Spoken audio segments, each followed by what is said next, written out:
2 Corinthians chapter 12 and verse 7.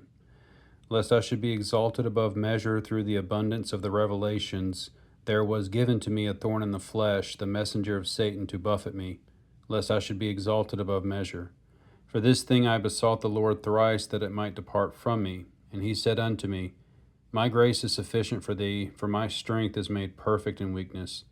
Most gladly, therefore, will I rather glory in my infirmities, that the power of Christ may rest upon me.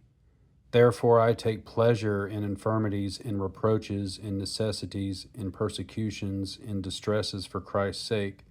For when I am weak, then I am strong. Now if we back up a few chapters in 2 Corinthians chapter 10, and we'll be in verse 3. For though we walk in the flesh, we do not war after the flesh. For the weapons of our warfare are not carnal, but mighty through God to the pulling down of strongholds, casting down imaginations and every high thing that exalteth itself against the knowledge of God, and bringing into captivity every thought to the obedience of Christ. Now let's go to Philippians chapter 4. And we're going to be in chapter 4, verse 11.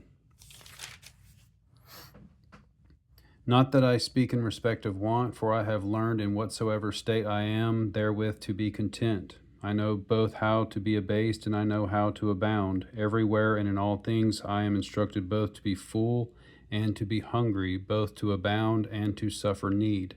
I can do all things through Christ, which strengtheneth me. And if we back up in this same chapter to Philippians 4:4, rejoice in the Lord always, and again I say rejoice. Let your moderation be known unto all men, the Lord is at hand. Be careful for nothing, but in everything by prayer and supplication with thanksgiving let your requests be made known unto God. And the peace of God, which passeth all understanding, shall keep your hearts and minds through Christ Jesus. Finally, brethren, whatsoever things are true, whatsoever things are honest, whatsoever things are just, whatsoever things are pure, whatsoever things are lovely, whatsoever things are of good report, if there be any virtue and if there be any praise, think on these things.